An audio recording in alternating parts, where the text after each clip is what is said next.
Muscle-bound macho man Henry Rollins burst upon the American music scene with the seminal punk band Black Flag. Henry then moved into stand-up comedy and became known as punk's answer to Peter Ustinov. Now with the Rollins band, he's pouted and flexed his muscles for the Gap. The tattoo on his back reads "Search and Destroy," and Henry wonders why he has trouble communicating with women. Devil woman! Welcome to the world, you romantic fans. Welcome to the show, Henry. We met Paula. Listen, Henry, a lot of people who've been kind of buying punk records over the years will know you from the Henry Rollins band and from Black Flag. But now what you're doing is kind of different, isn't it? I mean, it's not really stand-up comedy as such, it's not poetry, it's a kind of in-between thing. Why are people suddenly paying you so much attention when you've been around for so many years? Oh, you just have to wear them down.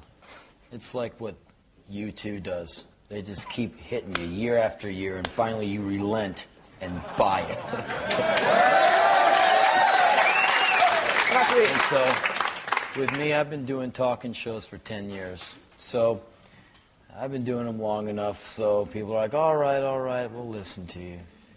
Yeah. I've heard you actually do target U2 quite a lot. Is that because they actually took your old record label, SST, to court and kind of made them go bust? No, a lot of bands, a lot of people want to take SST to court. No, I just think they're just one of the examples of how music has been made into a travesty over the years. I mean, a band like that takes a year to make 10 little songs, and they take 3 years to tour it, and then they want you to elect them to some kind of disgusting hierarchy when Miles Davis would go crank 5 albums in 1 year, and if you said, "You're the greatest," and he would just say, "Sorry, I'm already bored with that, I'm on to the next thing." And if you wanted to thank him, he'd already be gone on his way to the next thing, when these guys just see it okay to, you know, just go to do those 80,000 seaters and keep milking and milking you. So it's not very musically ambitious for someone who seems to be so sincere. I mean, there are people who say that U2 are kind of parodying that big sort of stadium rock band thing. There's a few nods of agreement, though, in the audience when you said that.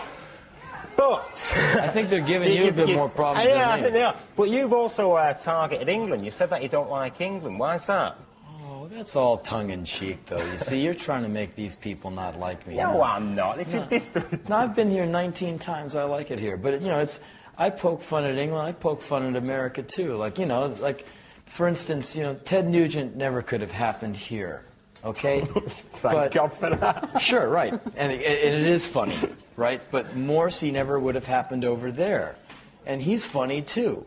And so I have fun with all of it. I mean, that guy should cheer up a little, get outside and get into some good American pastimes like, you know, homicide and, you know, taking cheap solvents for highs and, you know, shooting strangers on the streets and stuff, you know.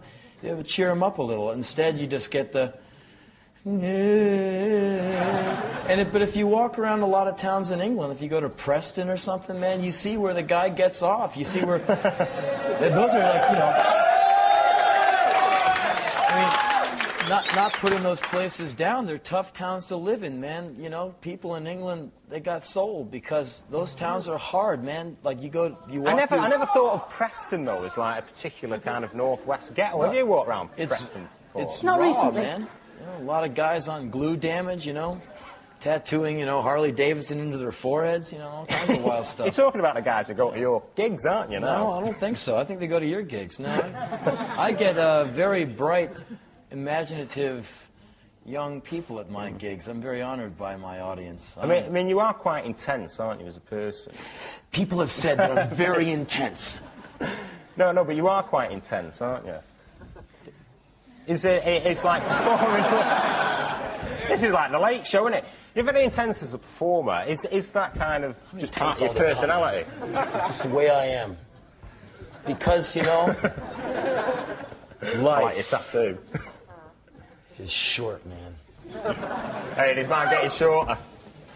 Listen, I've heard that you've had a... All right, thank you, Henry Rollins. He's out of here, yeah. I think we're bonding here. I'm suing, I know. Listen, I'll be sitting next to you on that couch in a minute, in between you and Paula. Meanwhile, we're going over to Danny, who's got a few people together who are hoping to get together with their Valentines this Valentine's Day. Danny.